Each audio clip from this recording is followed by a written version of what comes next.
Jesus is waiting. God so loved the world. I'm Carol Hatcher. If I don't already know you, I hope I'll have the opportunity to meet you at some point in the future, hopefully in person. I'm your elected lay leader for Matthews United Methodist Church, and I'm so happy that you've taken this time to gather with us this evening. I'm grateful we have the opportunity and the ability to come together as a church family during this time of social distancing. And I'm especially thankful for all of our staff that helped put together this town hall gathering. During this time, Matthews Methodist has experienced new challenges, and we are so fortunate that we have the staff that have the skill, the determination, and just the heart to overcome all these challenges so that we can come together. Over the past few weeks, in addition to live streaming the Sunday services and numerous Zoom meetings, we have been receiving concerns and questions from our church family. So tonight, we're going to be covering topics that address these questions and concerns. I welcome you to continue to send us your questions, and we'll respond to those through email. We have some of the church leaders tonight here to share with you what's been going on in the life of the church. And I can assure you that God has continued to move in powerful ways during this time of isolation. Here at a safe social distance from me is John Pollock, and John is the chair of our administrative board. And throughout the next hour, we're going to have different leaders come forward to speak to us. Chuck, would you open us in prayer? Let's pray together, please. So, Lord, we're grateful to be a part of a church that is for the community, that is for the region, and that is for the world. We give you thanks, oh God, of how you've taken this place that has been here for 140 plus years. The simple servants that were at work in those early days, and all the transformation and all the change that has occurred so that this church might continue to be the vital link that it is to community and to the world as it was in all of those 140 years. Be with us tonight, oh God. Help us to answer questions, good questions that have been asked, and may you be so present. And for this we give you thanks. Through Christ our Lord we pray. Amen. Amen. Thank you, Chuck. John, would you give us an update on what's been happening in some of the key ministry areas this past few weeks? Sure. Welcome, friends. I'm so glad you're with us tonight. I'm so thankful for our amazing church community. On behalf of our entire congregation, I'd like to give special thanks to our pastoral team and our church staff for all their hard work, for all the wonderful and great things they have been doing to lead our church through these difficult times and working so hard to keep us all connected. Speaking of staying connected, isn't technology wonderful? We are apart, but we're not alone. We're socially distanced, but we're all together tonight. Did you know that since March 15th, over 1,000, each Sunday in our live stream services, we've had over 1,000 devices tuned in for our worship services. That means over 1,500 folks are worshiping virtually with us every week here at Matthews. On Easter Sunday, we had over 1,600 devices tuned in, which means over 2,500 people worshiped with us on that special day. The live streaming has been done through the 9:30 contemporary service, our 11 o'clock traditional service. And also, in addition, CCH has been transmitting on Facebook Live with over 150 viewers each and every week. These three online services will continue for the foreseeable future. The pastoral team and church staff have also produced 40 daily devotions. And those devotions have been watched over 27,000 times, averaging 400 to 500 views every single day. Thanks to Shannon Williams and her communication team for helping put all that together. That's a lot of extra work. but how wonderful it is that we can have contact with our church community every single day. What a blessing that is. This past Sunday, I attended a virtual Sunday school class with Family Covenant, and there were over 80 of us online praying, worshiping, and being together. It was a great experience. We even have virtual Bible study classes going on right now. I really encourage everyone to join in and take advantage of all these virtual offerings as we continue to reach, teach, praise, and serve. I'm pleased tonight to report that our church is financially strong. Through our first fiscal quarter ending March 31st, we only missed our revenue plan by a measly $1,800. At the same time, our expenses came in because of great oversight and leadership. Our expenses have come in over $69,000 under budget. That's resulted in cash flow, retained cash flow, that's been really terrific. In fact, our cash flow, our retained cash at the end of the first quarter came in at $408,000 versus $387,000 last year. And that's a healthy 14.4% of our budget versus our 12.5% goal. These are really impressive results, and we thank you. April results through the 27th, this past Monday, are equally impressive, with revenues coming in only $8,600 below plan with just a few days to go, and expenses apparently continue to be under budget. Thank you, thank you, thank you for all that you're doing, your generosity and your support. But please don't stop. Keep it going. We need to stay in the moment and continue to donate and continue to support our church month in and month out as we get through this very difficult year. But we thank you for the great efforts thus far.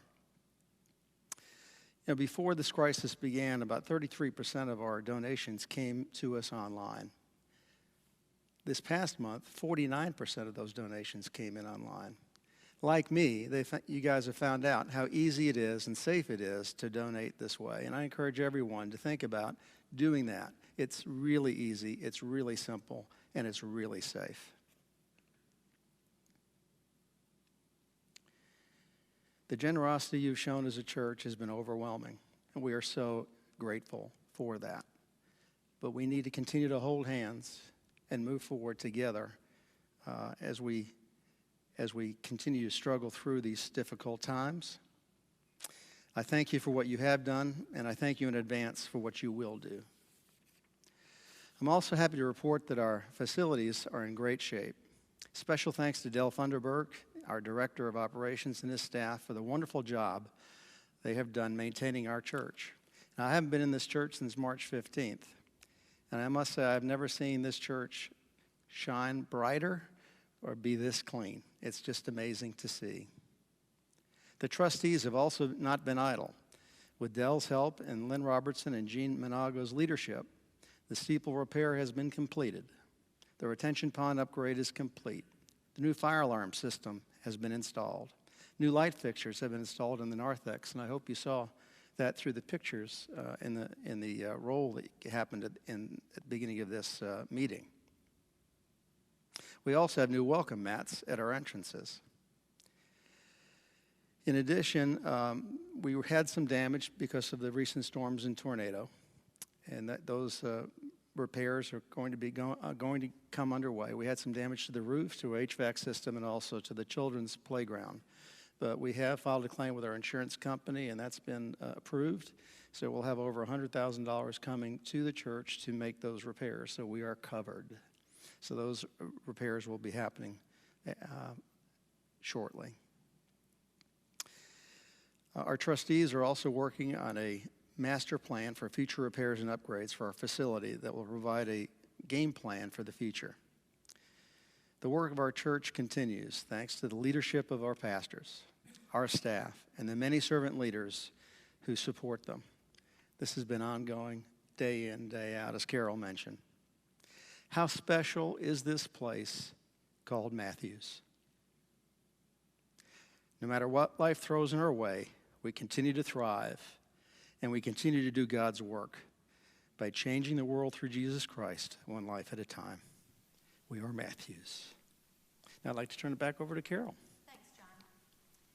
During these past several weeks, I've been drawn to two Bible verses in particular, and I want to share those with you tonight. The first is from Philippians chapter 2, verse 4. Let each of you look not only to his own interest, but also to the interest of others. The other verse is from the book of 1 Corinthians chapter 12, verse 25. This makes for harmony among the members so that all the members care for each other. I have always been amazed at how our members step up to care for each other, but that has been particularly evident these past few weeks.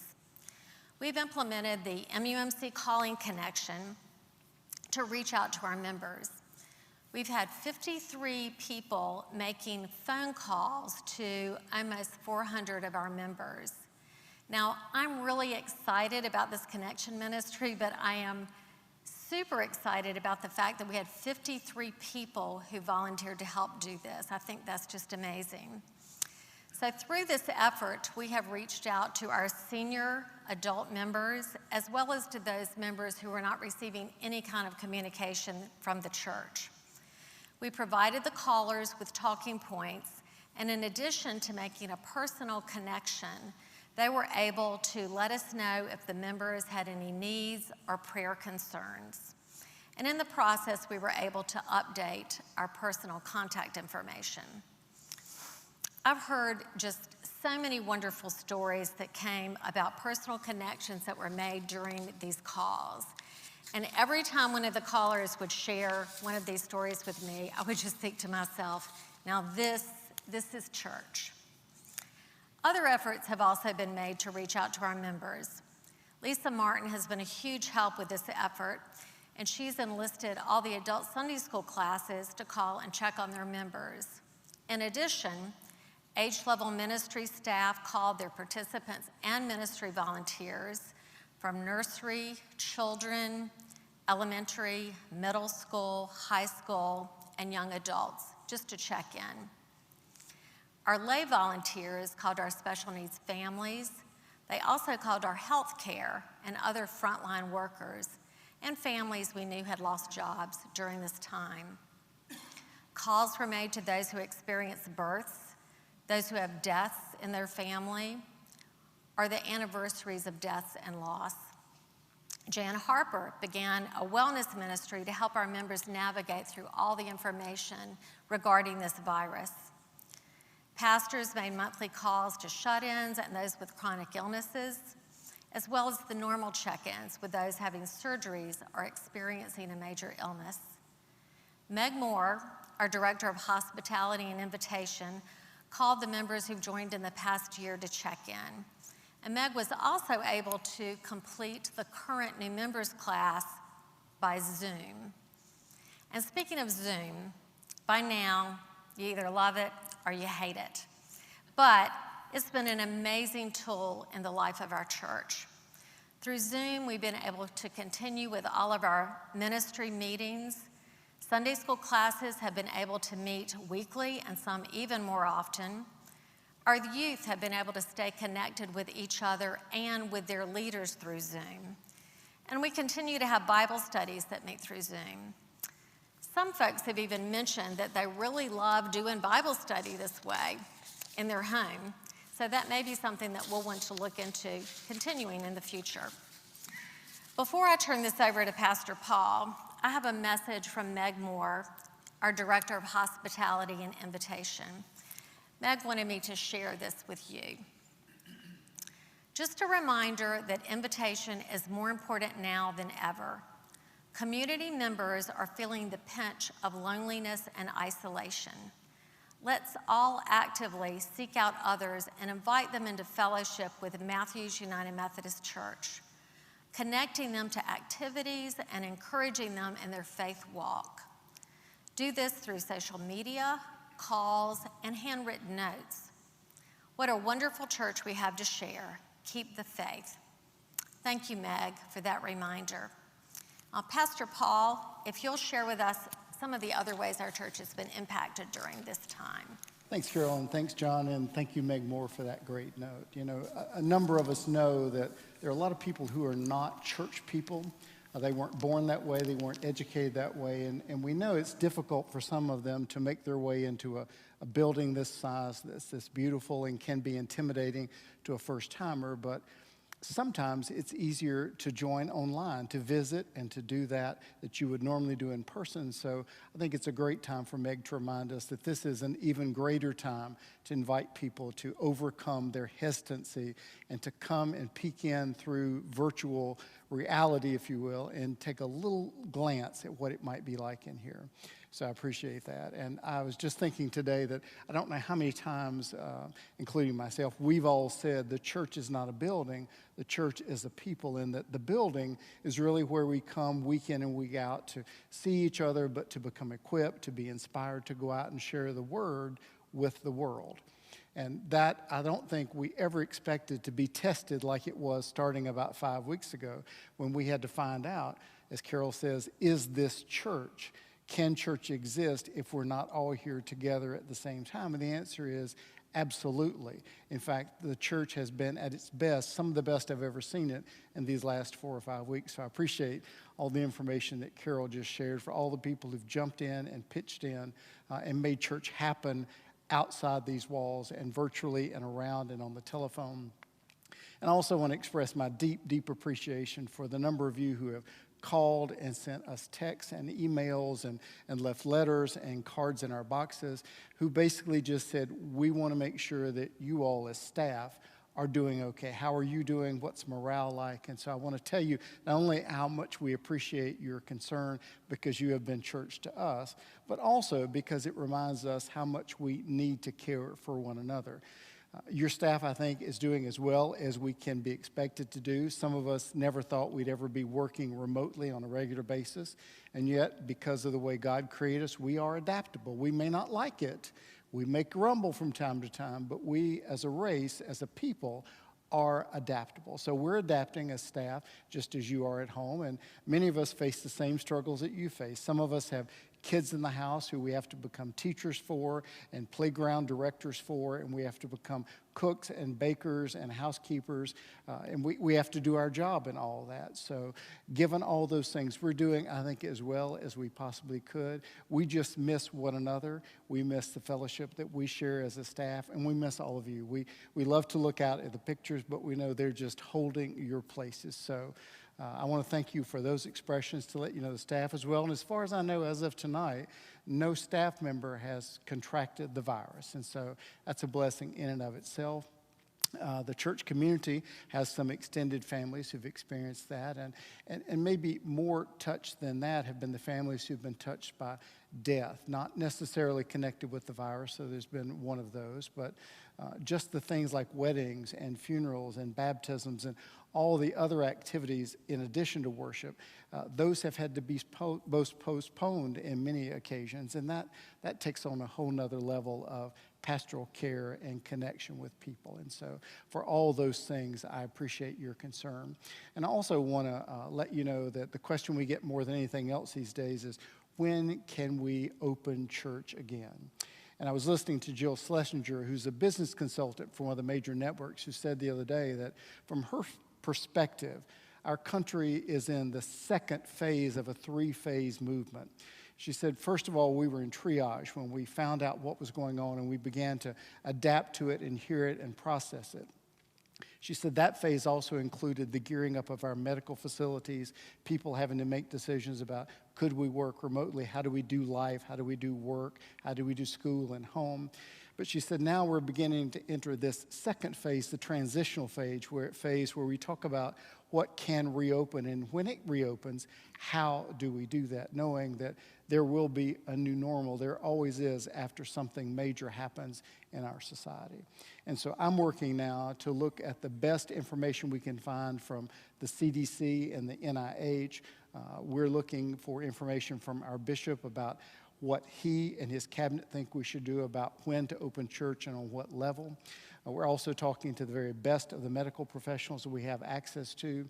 We're listening to our governor and to his requests and requirements, and know that within another week or so we'll hear another update from him about the future going forward into the month of May. But in the meantime, we're beginning to prepare ourselves based on the information we have about when church can reopen, and maybe more importantly, what will it look like? What will you experience when you come back? So I want to highlight quickly tonight just a couple of things to be thinking about. When we reopen, whatever limited numbers we're allowed to do that with and for, it will require us to practice some social distancing still. And that may mean spacing out ourselves on the pews, maybe making some marks where that can be. Perhaps it means that we also not only continue some of our live streaming services, but maybe we also project them in other places in the building where we can spread chairs out and spread people out. It may mean that we have to curtail a bit of our, as Carol said, the hugs and the face-to-face and the handshaking. We may have to do some things differently, but we will still do those things. We'll just make adaptations to them. And so we'll think about how to protect not only the people who are here, but those who are coming in, maybe brand new. And that has to do with gloves and masks and having lots of hand sanitizer around. It means being careful about how often we sanitize and clean spaces that are shared. It means being especially careful for those in the congregation and those who will be coming here who are in vulnerable populations, whether that's children or adults or people with special needs or those with underlying and chronic health conditions. Some of those things are not visible. And so we'll have to wait for them to help us help them to reintegrate themselves into what life will look like in the next phase and then on into the transformative stage of what life looks like going forward after this. So we are distilling now 8 or 10 areas in church life that will be most immediately affected by the virus and what we've learned about how to adapt to that going forward. And so we'll be refining those, and we'll be listening for all those voices from our bishop, from our governor, from medical professionals. And then, as Chuck likes to remind us, that we'll make that decision as good Methodists always do, that we'll be thorough, we'll be deliberate, and we'll be methodical. And so for those of you who realize the connection between the method, the methodical, and the Methodist part of our name, those of you who came through membership class to remember that Methodist was not a good name. It was a bad nickname that we just sort of have owned over these last couple of 100 years. So we will approach this in good Methodist, methodical fashion. So I want you to set your minds as at ease as they can. We'll do our very best, not only to prepare and to have things ready for you to come, but also to be willing to learn and adapt from what we find out in those first weeks that we're open and welcoming you back in. So thank you for your concern. Thank you for the staff and the way they've pitched together. And thank you so much for the congregation who really have risen up, as Carol said, have been the church, will continue to be the church. And it's kind of an odd thing to say, but it is one of the best things I've seen come out of this very difficult time. Is the pulling together and the stepping up of God's people here at Matthews. So I've always felt blessed to be here. I now feel especially blessed to be here to work with the people I work with and to serve with the lay people I serve with. So thank you from the bottoms of our hearts for your stewardship and for your care of one another and for your care of your staff so that we can in turn care for others. So thank you, Carol. Thank you, John. And I'll let you introduce our next speaker. Thanks, Paul. We really appreciate the leadership that our pastors have shown the staff and the congregation during this time. Thank you so much. Many people are also concerned about our many activities that we have in and around and through the church during the summer. And Pastor Brad is going to share with us what's going on there. Great. Thank you, Carol. Yeah, obviously, there's been a lot of questions that have emerged regarding our summer activities that occur here at the church. And I must admit, one of my favorite times of the year here at Matthews United Methodist Church is over the summer. This place transforms as there are children of all ages, not just Pastor Paul, running through the hallways as they're excited about Vacation Bible School, Rainbow Express Ministry, the Music and Arts Camp. We see our gym transformed into wonderful spaces for VBS and then Rainbow Express and then Music and Arts Camp. And then Music and Arts Camp ends filling the sanctuary with a wonderful a production that they have been working so hard on. It's a wonderful time in the life and the ministry of Matthews United Methodist Church, not just for the children that are a part of this great congregation, but for the community as well. But we do need to name the reality that really none of our summer offerings are going to be able to occur the way that they normally occur, which of course is very disappointing for all of us. Yet, we are going to do our absolute best to still provide some meaningful opportunities that are going to add to the discipleship journey of all of our children and of our youth, both within our congregation and those that are in the community as well. Now, specifically, I want to talk about confirmation, or specifically we're talking about confirmation. In just a couple of Sundays, these wonderful altars, prayer kneelers would have been filled with sixth graders who are being confirmed, who are joining the church. Obviously, that's not going to be able to happen the way that it normally happens. Vacation Bible School, music and arts camp, our preschool summer camps, our lighthouse summer camps. Those are not going to be able to occur the way that they normally occur. However, we are going to be looking to make decisions as a combined team. In fact, tomorrow morning, we're having a Zoom meeting with the leaders of our children's ministry, our youth ministry, from our preschool ministry, our lighthouse ministry as well, and Pastor Paul, Dell, our facilities manager, and I will all be involved in this phone call, or in this Zoom call, as we're looking to consider all that does need to be considered with these camps. It's going to require a great deal of creativity. It's going to require a great deal of flexibility and patience for all of us involved. But please know that many of these teams, all of these teams are already considering ways that they may be able to shift. Unfortunately, we've not arrived at any full decisions that we're quite ready to communicate just yet, but please know that we will communicate as quickly as possible regarding the decisions that impact your particular offerings in camps that are going to impact you. So obviously there's some of them that are coming up a little bit sooner in the summer, so there will be communication about that as things approach. But now I'm going to ask Corey. Am I introducing Corey, or you introduce Corey? Yeah, Corey, our wonderful youth director, is going to come and share about some of the youth activities. Thanks, Brad. Well, good evening, everyone. It is so good to be able to be here with you. Thank you, Carol and John, for the opportunity to just share about some things that are going on and happening already in the life of our youth and young adults and college ministry areas here at Matthews.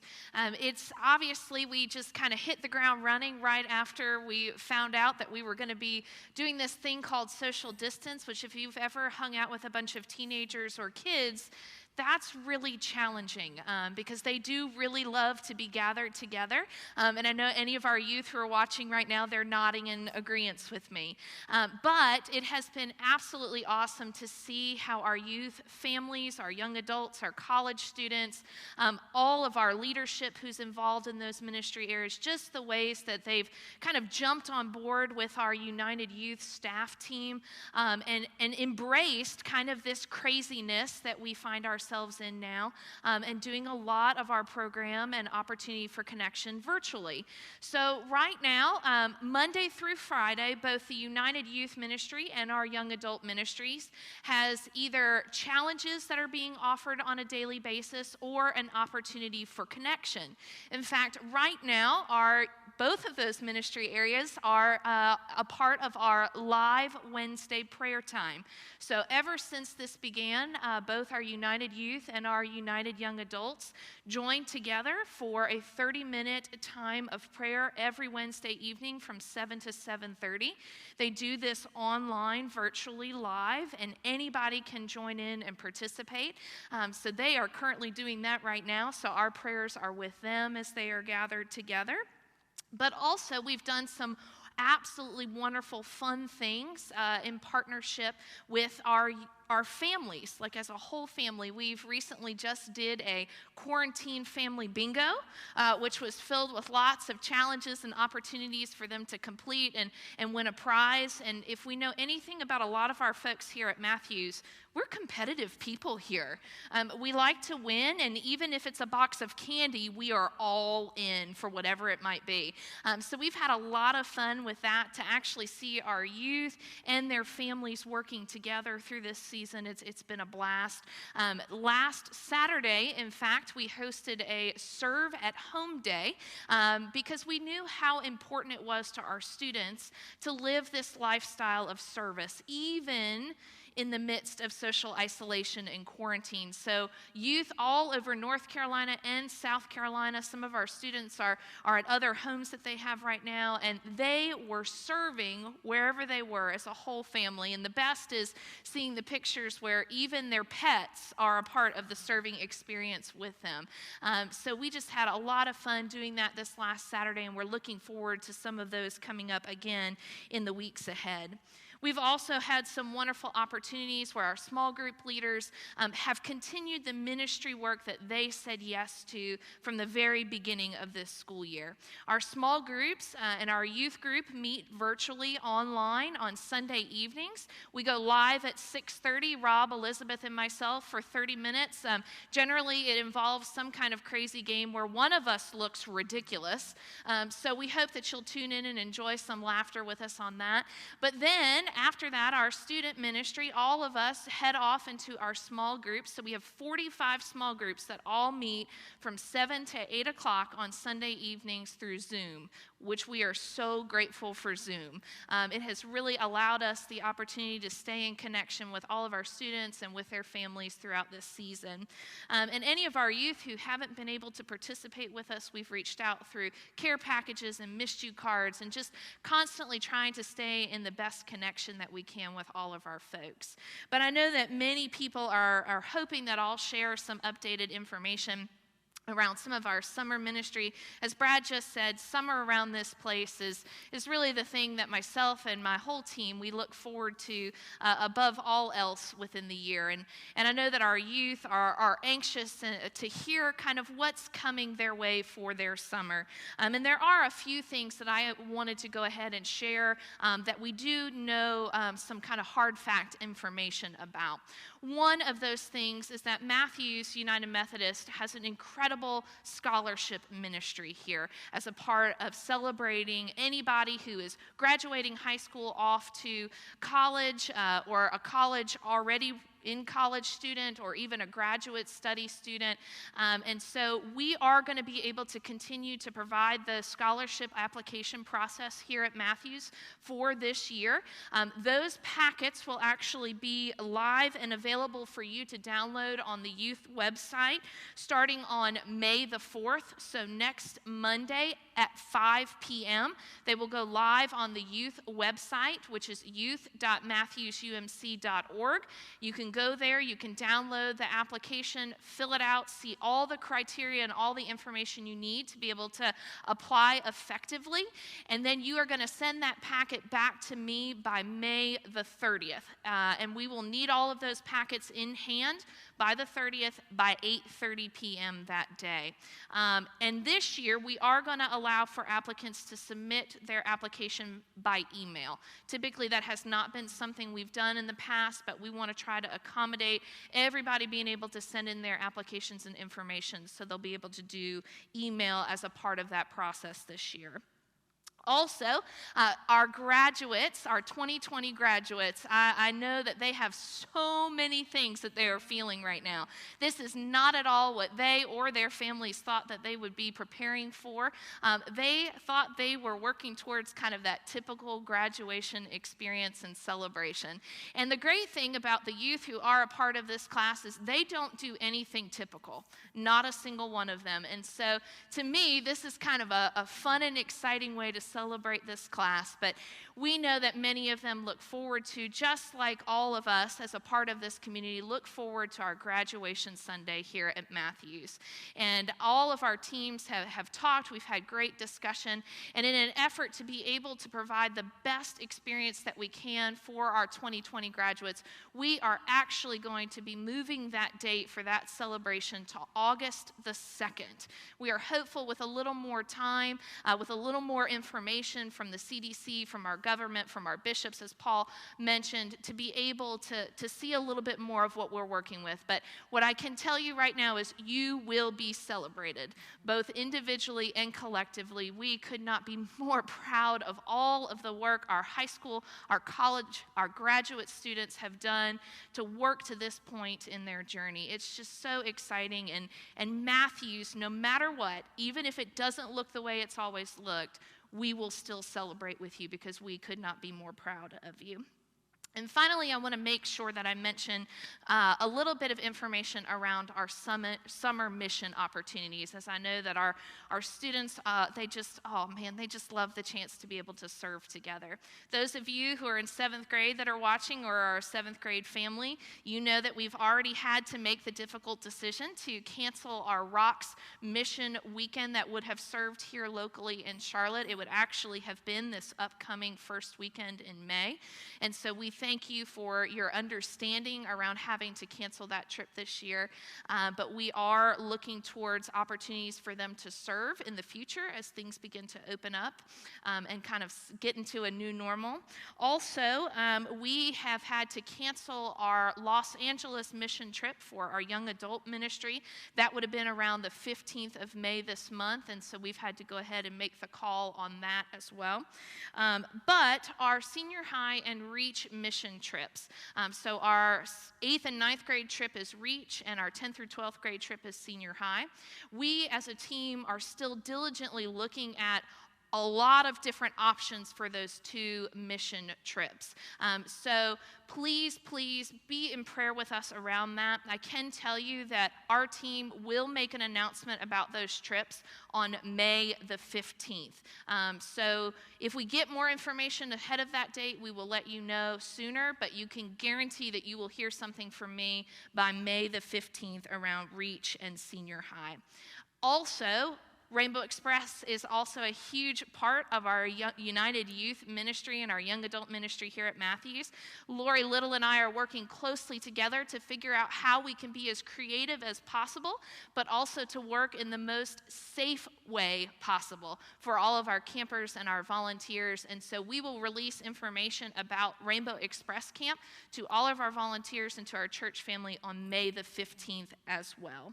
So I know that that's a whole bunch of information. The best thing that I can recommend to each and every one of you is to be sure that you're following us on social media along with the church as a whole and our kids ministry. Follow us on our social media accounts. Make sure that you're signed up for our weekly emails so that you can get information firsthand as quickly as possible. And to be sure to visit the websites as much as you can so you're getting firsthand information. I'm just so thankful to be able to share with you guys tonight. And if you have any questions, please feel free to reach out to me or anybody on my team. And we look forward to hopefully seeing you in person very soon. Thanks Corey. Carol. It's been really exciting, but not at all surprising to see all the creativity that's come out of our youth ministry. So thanks so much, Corey. Many of you know that for months we've had a task force with talking with many groups within the church to help us determine the faithful next steps for Matthews United Methodist. Scott Lyons, back here somewhere, is going to give us just a brief update on where we are in this process. Scott? Thank you very much, Carol. Good evening. On behalf of the entire Vision team, let me thank you for this opportunity to provide a quick update on the progress of the team and ask for your participation in the next step of the Vision process. The Vision began with the recognition that the world in front of Matthews United Methodist Church would be significantly different than the world behind us. So the team's first steps began to look and listen. We listen to information provided by the church. We listen to information provided by the Western North Carolina Conference on Peer Churches. We listen to demographic information provided to us on Matthews and the surrounding community. And we listen to other churches going through the same type of planning process. Secondly, the team listened internally. Over the last several months, we've had over 30 chat sessions, small group discussions internally, with small groups within the church, with elected ministry teams, and with staff ministry teams. And the comments and recommendations and thoughts from those meetings have been incorporated into a congregation-wide survey. And this is where we need your input. This survey is an every member survey. There are a number of questions for everyone, and there are special sections for children, for youth, for parents with children, for college age and young adults. The key takeaway from my comments this evening is to ask that you please have every member of your family participate in this survey. By each of us sharing our individual thoughts on God's faithful next steps for this church, we will truly be able to build on that legacy that we have here of loving God and loving like God in the world today and in the future. Now, how do you help? In the next day or so, you'll receive an email from the church with a hyperlink. You simply, on your computer or tablet, click on that link. You'll be taken to the survey. It's completely anonymous. There are multiple choice and narrative questions, and you can complete the survey. We hope you'll consider using the narrative comments to provide additional color around your multiple choice responses. Your responses and those of your family and friends will be shared with you in the next phase of the process, which was planned to be congregational meetings, but obviously with the pandemic and the anticipated recovery efforts, we'll have to remain flexible and respond as conditions warrant. The Vision team hopes to complete the project by early summer and submit it to Administrative Council. And on behalf of the entire Vision team, our sincere thanks to all of you for your input and your participation to date. And we thank you in advance for your participation in this important congregation-wide survey as we seek to discern God's will for Matthews United Methodist Church. Thank you. God bless you, and stay safe. Thanks very much, Carol. Thanks, Scott. The Vision team has just done a terrific job on this, and they put so much work into it. And Scott, we really appreciate it. So this evening, we've discussed a lot of what we have done to respond to the needs of our members. But there's also a lot of interest and concerns about what are we doing to help others during this time. And Amy DeVore is the chair of our Global Impact Committee, and she and then Brad are going to share with us how our GIC has been responding to the needs of those around us. Thanks, Amy. Thank you, Carol. I'm here to talk about what Global Impact has been doing in the last few months. And as a reminder, Global Impact is our missions arm of outreach, and it's what we do outside the walls of this church. I want to talk about a few of the ministries that we've contributed to in the last 6 weeks since life kind of changed. There's a slide here, and I want to talk about each of these ministries we've made contributions to. We have a fund called the Global Impact Disaster and Crisis Relief and Recovery Fund, and we've used that to help some of our ministry partners who are responding to the crisis in our community right now. The first one was Greenway Park Elementary. We responded back on March 16th by providing money for meals for the teachers. They met that first day when students were at home, and they were planning on how to proceed with online learning. The next donation went to COS Kids Child Development Center. They're right up the street, and they've remained open through all of this while a lot of child care centers have closed. They were asked to expand their services by offering services to keep the children of first responders, delivery drivers, and other essential workers, healthcare providers as well. More meals were needed for these additional students, and so our donation helped provide those meals.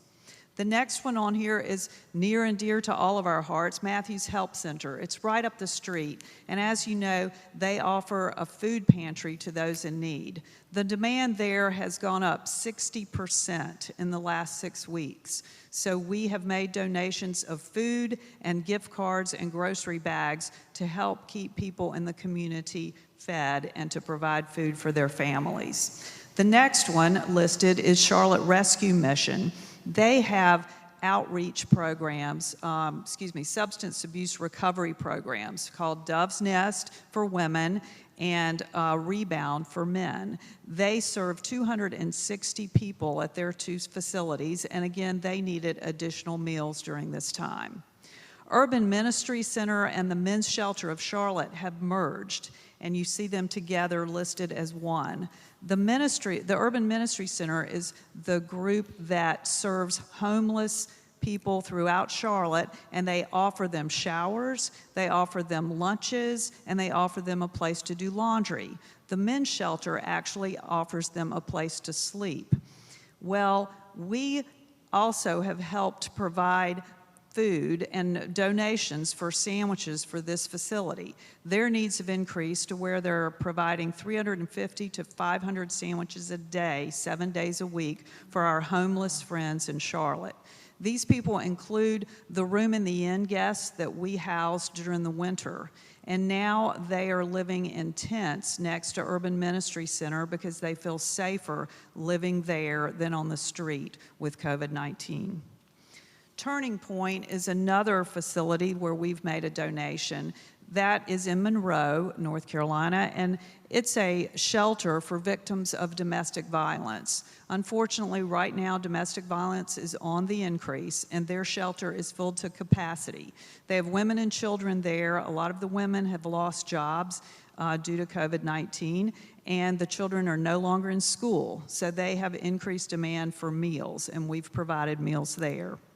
Hoskins Park is one of our ministry partners where 35 to 40 men are living there, and again, food is on the increase. Increased meals were needed. We made that donation. Matthews Free Medical Clinic is right up the street, and they serve folks that don't have health insurance. Their patient load right now is around 440 patients, and they have some high-risk patients that they want to provide face masks for. We were able to find women in our congregation that are sewing face masks for this ministry. Loaves and Fishes, you probably know of, is one of the main food pantries in the area, and we've made a donation there. And Kidron Valley Ministries is one of our international partners. They are in Uganda, and COVID-19 is also in Uganda, so we made a donation so they can have more food and supplies. You've probably seen some of these pictures rolling as I was speaking. This one is showing Publix and some of the food that we supplied for Matthews Help Center. And then if you'll go on, Joel, that's Matthews Help Center. And then I believe the next slide is of the tents in downtown Charlotte. This is where our friends from Room in the Inn are now living. So these show just a few of the ministries that we've been able to help. But, you know, we hear the question, what can I do? I want to help. What can I do? Well, I want to make it really clear, we at Global Impact and at Matthews are not urging anyone to go out and make extra trips to the grocery store or to be out running errands when we're all supposed to stay at home and shelter in place. Every family needs to decide how they want to serve, but above and beyond all, we want you to stay safe. But a couple of things you can do are, if you're a seamstress and you can sew face masks, we would love to hear from you. We'll figure out the logistics of picking up the masks and getting them to some of our ministry partners, as you've seen here. But there are a lot of people that still need face masks, so please reach out, let us know if you're interested in doing that. Another thing that you can do as an individual or as a family in your own home is to write a note of encouragement. Many of the people, our friends in the community are helping, are in really stressful times. There's a lot of anxiety and stress, and they could use a note of encouragement with a Bible verse, just letting them know that someone cares. If you or your family wants to do this, again, let me know. I'll figure out the logistics. I'll pick them up and get them to the ministry partner where they can be put to use. The third thing is to donate. Again, I mentioned we have a Global Impact Disaster and Crisis Fund. That is where you could donate. Put that in the memo line of your check or indicate that when you're giving an online offering. But we would love to be able to help ministries in the next few weeks as we have in the past. To date, we've donated about $7,000 to those ministry partners in the community that are helping families in crisis. I want to thank you for your generosity and thank you for being such a caring church for those outside the walls of Matthews United. Brad Hopper is now going to talk about another aspect of global impact, Zoe Empowers. Brad?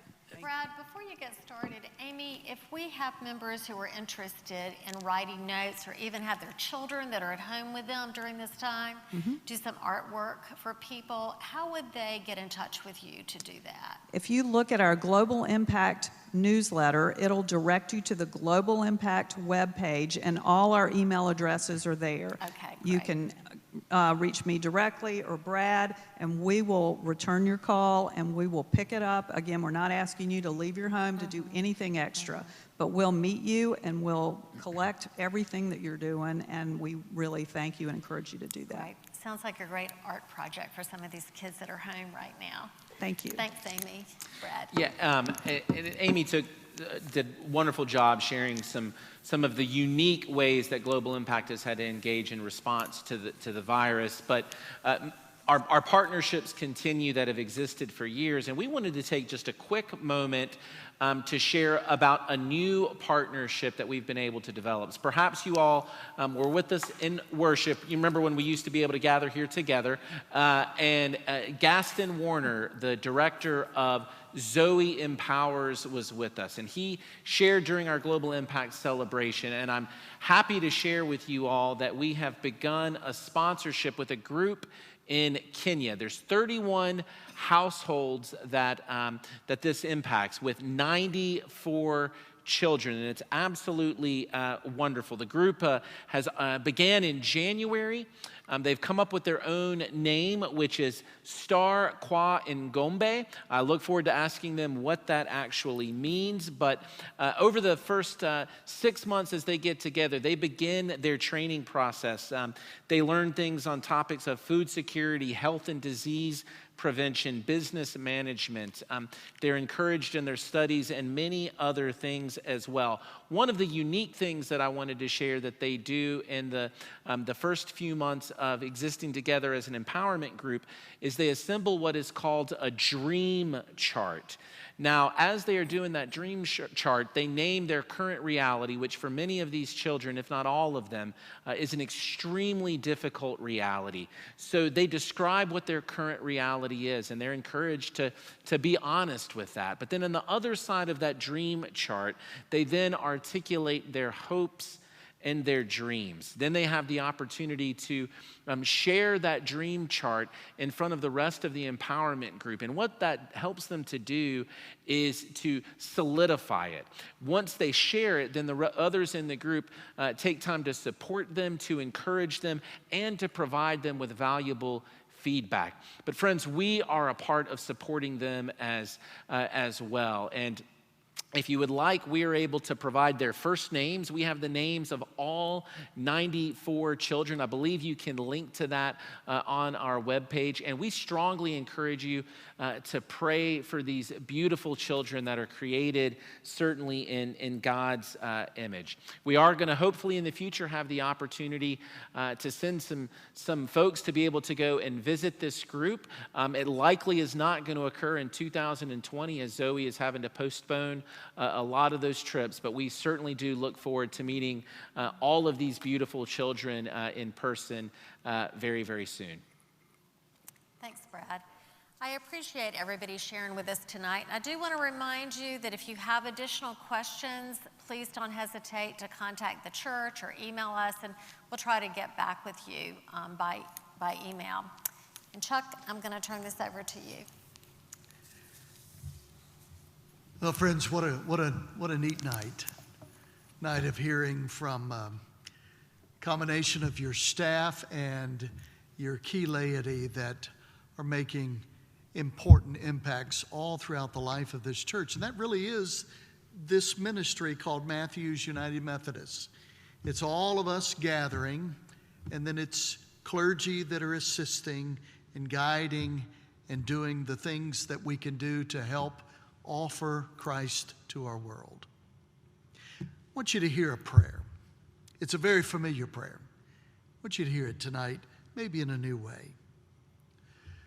God, grant me the serenity to accept the things I cannot change, the courage to change the things I can, and the wisdom to know the difference. Now, most of you would know that prayer. It's a prayer known as the Serenity Prayer. It was written in its present form by a great American theologian by the name of Reinhold Niebuhr. And it spread rapidly through church groups in the 1930s and the 1940s, though Niebuhr wrote it about 1932. And then in the 1950s, it became closely associated with AA and all of the recovery movement groups. Now, it's a prayer that I find myself turning to these days. Right now, there are simply things that we cannot change or even do. And yet, there is much we can do. We can pray. We can connect with and care for others. We can make telephone calls and texts and emails and write handwritten notes. We can offer our tithes and our offerings. And I pray that God might grant us the serenity and the courage and the wisdom that we need day by day to be the church for each other, the church for the community, and the church for the world. Now, as I conclude, I want you to hear the prayer in its original form. And I want you to hear it for all that it encompasses. Let's pray together. God, give me grace to accept with serenity the things that cannot be changed, the courage to change the things which should be changed, and the wisdom to distinguish the one from the other, living one day at a time, enjoying one moment at a time, accepting hardship as a pathway to peace, taking, as Jesus did, this sinful world as it is, not as I would have it, trusting that you will make all things right if I surrender to your will, so that I may be reasonably happy in this life and supremely happy with you forever in the next. Through Christ our Lord we pray. Amen. Thanks, friends, for being with us tonight. And remember, God does God's best work in moments just like this. Hope to get to see you on Sunday.